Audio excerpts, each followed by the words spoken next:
Hello and welcome. My name is Cramps and we are so back. The beacons have been lit and once again we are called for to enter the world of Sanctuary. Season 13 of Project Diablo 2 is upon us and oh man have they been cooking. Get a drink and a snack and please stay a while and listen. Season 13, the season of betrayal, will start on April 24th. Abandon your wives, kids and jobs, it's clobbering time. You might recognize this painted fella here with a ponytail. Maybe he's been yelling at you and your party in the past. Who knows? We're going to talk a lot about this fine gentleman during this presentation. So far, there's been 2 developer streams by SenpaiSomething these last couple of Saturdays, and there's a lot to unpack. So let's get at it. First up, we're going to start with a banger. Maps can now only drop as a white or uniques. No more rare maps, no more magic maps, no more faffing about with maps in your inventory to make them stackable. They only drop as white or occasionally as unique. Amazing change. The new map from last season, City of Ure, his map boss can now only drop unique items that can roll circuits, which was kind of the point of that map anyway, so this is an amazing change. No more getting boots from the map boss. There will be 2 new unique maps introduced, Jin's Domain by Vulpin and a Diablo Hellfire inspired map by Gimli, who's made several maps earlier.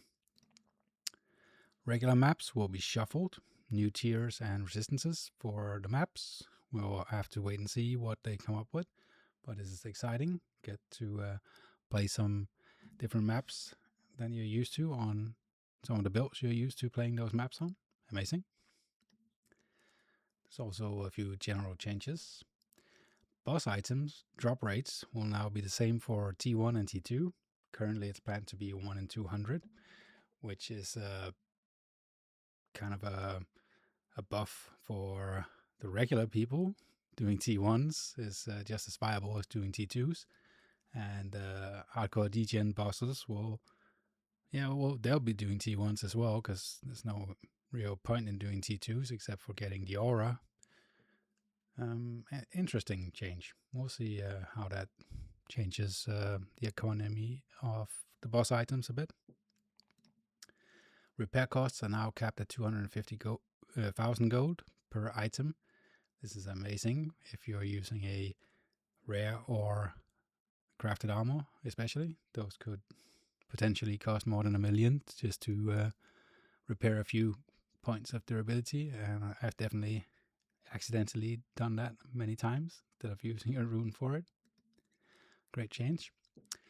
The stash can no longer be caught by item nameplates, which means if you're like me and you occasionally buy a couple of thousand full rejuvenation potions, you'll be able to actually access your stash and put them in there much easier. So great change. The defense tooltip on character screen will split between melee and missile if you have defense stats against either melee or missile. It's a minor change, but interesting. Let's jump over to some melee changes, because there's a lot of melee changes this season. I think we're going to see a lot of players trying out melee that doesn't usually play that. Critical strike multiplier will be increased from 1.5 to 2x. It's a major buff. Deadly strike will still be at 1.5, but if you have anything with critical strike, that could be on either a mastery skill or it could be from using G-Bane. I'm not sure if they'll keep critical strike on G-Bane after this, but we'll see. We'll have to wait for the patch notes. All sources of critical strike are now combined into one roll. This is especially for a Amazon who potentially has critical strike from their javelin and spear mastery and from the passive tree from the critical strike skill in there. There is a new stat called percentage critical strike multiplier. We'll be looking at that a bit later. I'll try to explain that a bit. Crushing Blow will receive several buffs. This is very technical, but it's a general buff, both to the base damage and there's some changes to player counts as well. But buffs all around. The attack rating tooltip has been overhauled. It will now include minus target defense, ignore target defense, and attack rating versus demons or undead. So the calculation with these modifiers will be on your tooltip when you hover it in your character profile, which is an amazing change. You can finally see what minus target defense does for you. And extra attack rating you get versus demons or undead. That could be from like Ghoulhide, Guardian Angel or something. And you can actually see that calculated, so you don't have to do any manual calculation. And the tooltip will also now display names of unique mobs. So if you're targeting, I don't know, Blood Raven or something, it will say the chance to hit Blood Raven specifically. And there's been some rework to some items. This is concerning the Deadly Strike multiplier stat that we have now.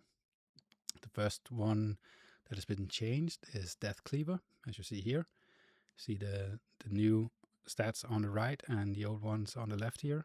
So you can see that there is a line that says 50% Deadly Strike multiplier. This is an additive bonus. So if critical strike or Deadly Strike is 150%, you add 50% to that, so it's 200%, which makes it additive.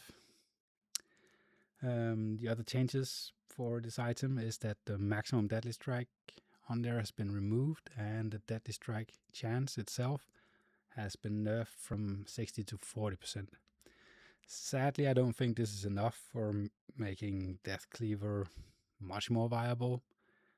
I'll have to do some testing though, but I have tried earlier seasons using a Death Cleaver, like a GG1 with EDIS, Ethereal, 2 sockets, Ohm SOT, and it still wasn't that great. Another one is Race Skin. The only change here is that it has got one more stat on there, plus 25% Deadly Strike multiplier. In my mind, this is already a really good item or an armor, especially for a Kixin. I really like using this on a Kixin. Has a lot of ED, it has IS, has the max Deadly Strike on there, some LPK, great armor. Maybe more people are gonna try using it from now on. And the last item that has this multiplier is Flesh Ripper. It has plus 25% Deadly Strike multiplier, and it's gotten the plus 4 to 5 to Claw and Dagger Mastery removed. This is not a huge change either, and this is an item I don't think I've ever seen anyone use. Maybe some SSF people have been using it, but sadly I don't think this is gonna get more used by this change. Maybe they'll do a bit more to it, we'll see. Alright, so back to the screen here. As you see, we have this big ponytail guy here yelling, screaming, all in the foreground, and all the other characters are shadowed out there. That's probably going to be what we're going to see mostly from this season, because there's a lot of changes to the Barbarian. Let's get into them.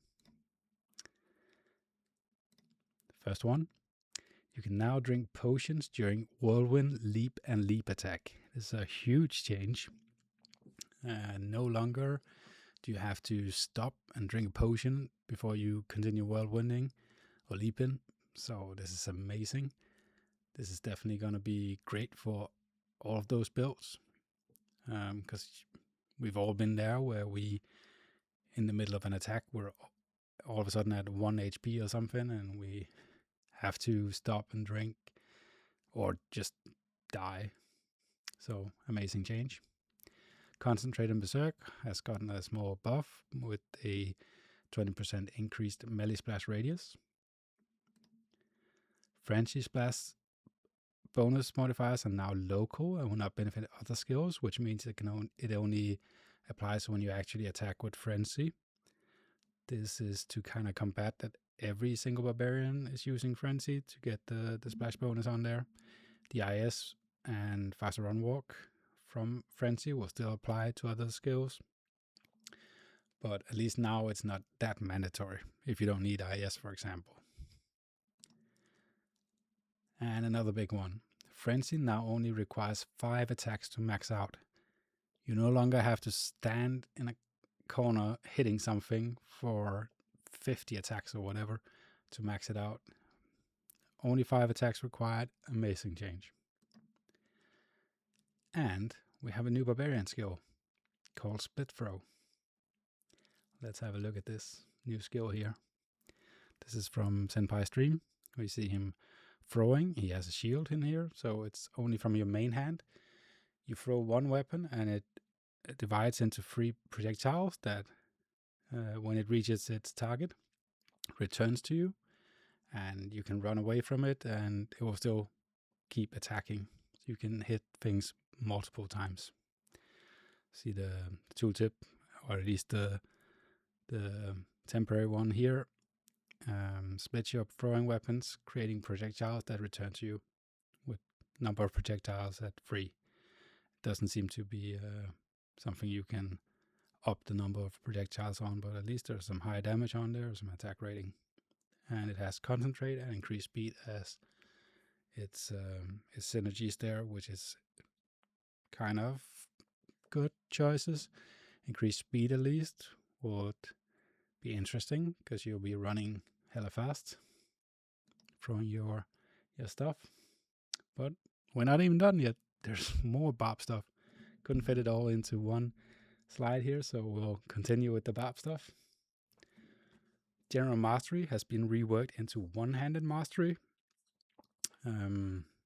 So it now applies to any weapon that is held in one hand. So if you are using a two-handed sword, but dual wielding, this will be considered a one-handed weapon and will get the benefits from this. It has a +1 increased splash radius per soft point added to it as a new thing, and it goes up to 20%. And as it's soft points, it's pretty good.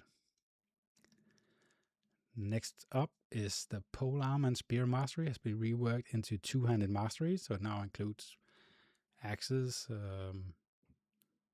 maces, swords, every two-handed weapon in there. It has an inherent 20% increased splash radius base, and it also gets the bonus from that one-handed mastery also gets the +1% increased splash radius per soft point, and it then goes up to 40.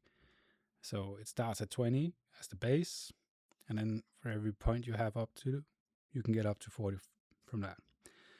It also has gotten an increased enhanced damage scaling.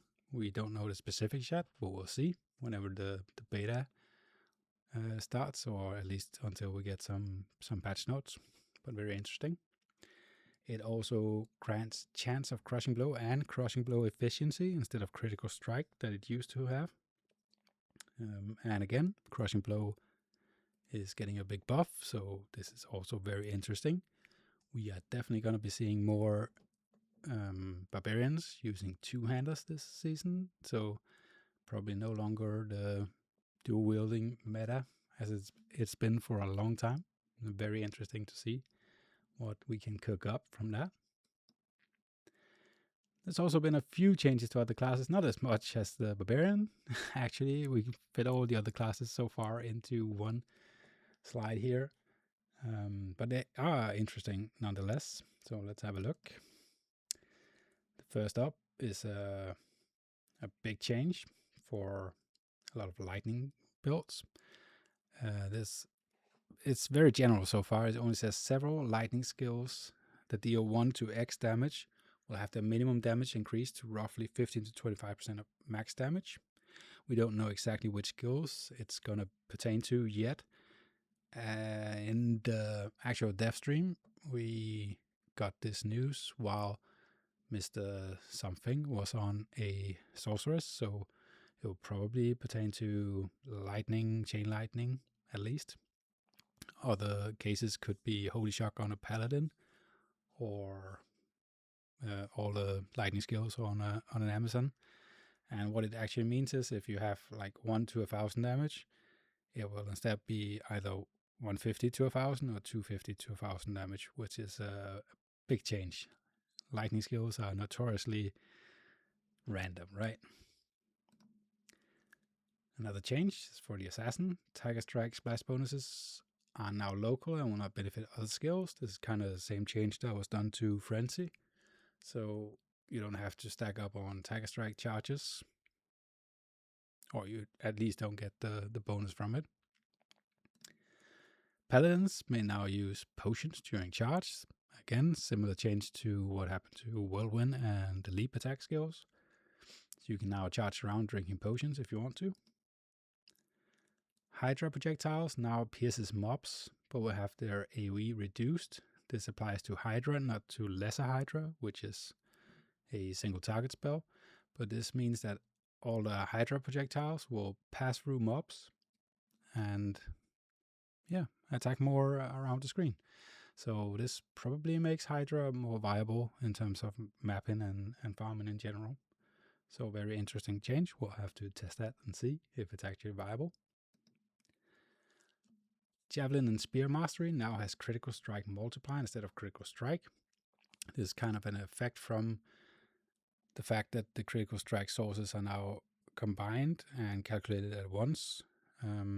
So before you had Critical Strike on Javelin and Spear Mastery, and you had Critical Strike in your passive tree, and these would roll independently of each other. And if you got the first one, you obviously didn't get the second roll. In this case now, you get a percentage added to your critical strike, so you get even more damage, which is possibly very strong. We'll have to mess around with that as well, definitely. And maybe using a race skin as well, get extra multiplier on there, so your critical strikes will do, I don't know, 300% damage or something. We'll have to see when we can actually look at the tooltips. Very interesting change. We also have quite a few new items already. First one here is a Sorcerer's Orb called Skyfall. Very interesting little lightning thing here, where you have a level 25 Thunderstorm when you equip the item. Thunderstorm is pretty decent skill, gives you some passive damage. It's pretty decent damage here. Plus 3 to lightning skills in general, plus 20 faster cast rate, and it rolls minus 10 to 20 enemy lightning resistance, which is pretty good. You get plus 2 to 3 static field, which is, I don't know, I don't usually use static field, so it's whatever. You get a big bonus to dexterity, which means you might want to go for a max block build using this one. And just to mock sorceresses a bit, you get some extra gold here. Everyone who's played a lot of sorcerers knows that you're usually, or most likely, you are teleporting around and you're not actually standing in the gold or running around, so you can actually pick up gold. So more than likely, you're running out of gold all the time. By this, you have a tiny bit extra gold dropped that you're not gonna pick up. So interesting thing to add on this, but overall I think this is interesting. I can definitely see this if you get the right slams. If you get minus 10 enemy lightning resistance on this or as a slam, you get 30. Then you get two facets in there, you can get to minus 40. And then with a shield, you can actually get to the same amount of lightning pierce as you do self-wielding a infinity. So this is actually very interesting. Plus you obviously get the plus 3 to lightning skills. So yeah, I can definitely see some uses for this. I will definitely have to fool around a bit with it. Next one is actually another Sorcerer's Orb. This one is again very interesting. This is a fire version called Ember Sworn. Very cool graphic there. It has +4 fire skills. Again, only 20 fast cast rate. Rolls 4 to 5 energy shield. So this is for a fire sorceress with an energy shield. Most likely combustion. Has +2 to fireball, which is also the main skill for combustion you're using all the time. +2 to 3 to warmth. Just some extra mana regen for the energy shield there. Since you get +4 fire skills, you actually get up to +7 to warmth, so it's not nothing. You get a big roll of mana there, 20 to 30% increased max mana, which helps a lot with your energy shield as well. Some cold res and cannot be frozen. I don't know actually what to feel about this item. I think it misses something. The CBF on there is kind of meh, because you would usually use a Kira's on a fire sorceress, which already has CBF. So you'd have to, I don't know. I'm not sure how much I'm liking this as a sorceress player, but it might be something. We'll have to cook some builds up and see how you can use it. Next up, we have Magneto's helm here, Sage's Defiance. Again, very cool artwork. Obviously inspired by Magneto's helm from X-Men. For those of you who are not as old as me, I guess. This is a caster helm in a giant conch, which is a very interesting choice. Has a lot of strength required. Has 20 FCR, some enhanced defense, and it rolls 12 to 20 physical damage reduction, which is a lot of physical damage reduction. It has 3 to 5 life after each kill. Has a lot of damage taken again as mana when hit, so this could potentially be used for what? I'm not sure what actually to use this on. I was thinking maybe actually a prayer smiter could use this very nicely. Doesn't really benefit from the cast rate though, but PDR is something. It has way too high strength requirements for a sorceress, for example, to use this as a bossing item. Even with 2 minus requirements jewels in there, I think it's a bit off. There's no extra damage on there. The life after each kill doesn't really work that well for a bossing encounter. So I'm not sure really what to use this for now, but it is interesting. It's a lot of PDR. The best use cases I could think of for it is for an Act 3 or an Act 4 merc. In those cases, it will be very nice. The FCR, the PDR, and the life after each kill is amazing for that. The damage taken again as mana is wasted, but it's at least 3 really good stats for that use case. So yeah, we'll see. Interesting.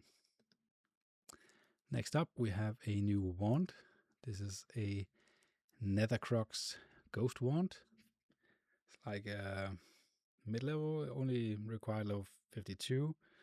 It has +2 Necromancer skills, +2 maximum skeleton mages, fast run walk, +3 to 4 revives, 2 to 3 skeleton mages, 3 to 4 skeleton mastery. So this is a summoner, skeleton mage, most likely. Interesting thing is it has a lot of poison resistance as well, and 75 PLR, which definitely makes this something you would use for a Rathma on a Necromancer. Seems very nice for that, at least, if you're using skeleton mages or not. But at least 2 skills, some fast run walk and PLR is pretty nice for that. I'm not biggest Necro player. It's my least favorite character. I have played it, but judging from what people were how people were reacting to it in chat during the dev streams, don't really know how happy people were with this, but it's interesting. PLR on a wand, could be something. Next up, we have another fun item, Giant Maimer, which is a Colossus Vulture that has a big chance of casting level 32 Warcry on striking, has 4 barbarian skills, not that high ED, but at least very, very high minimum damage, which a Colossus Forge usually needs because it has a very low min damage, even here with 127 extra min damage and ED 190 min damage, very low. It has some crushing blow efficiency, plus 3 to 4 battle cries, and something new, plus requirements, which means that this needs 283 strength to use. Think about that. 283. That is a strong boy that has to wield that. But that is part of the lore with this item. It is an interesting piece. It will most likely pair very well with the new two-handed mastery, which has crushing blow and crushing blow efficiency as well. Most likely this will be for a whirlwind based character. I don't see Leap really benefiting that much from the Warcry proc, but could also be for Leap. But yeah, damage on this, even if it was an inferior version, would not really be that great for Leap, in my opinion. But we'll see. Definitely a very interesting new item as well. So that's it. We've gone through it all. April 24th, Season of Betrayal. Project Diablo 2 is so back. Hope to see you all. I will definitely be streaming again full time during the season, at least for a month or so. Depends on how hooked I'll be. I will actually probably start streaming already when the closed beta opens. I want to test out some of the stuff in there, and I hope to see you. Thank you very much to all the devs for taking their time and resources to make this game. This is an amazing game, and I can't thank you enough for this. Much love. And also, congratulations to Mr. SenpaiSomething. He recently got married. Amazing. I don't know really what to think about his spouse, but here in Europe, it's usually only royals who are allowed to marry cousins, but here things are different at the other side of the Atlantic. So congrats. I don't want to say too much about your life choices. Amazing. Thank you for the mod. And GG's, boys. Hope to see you in Season 13. Peace.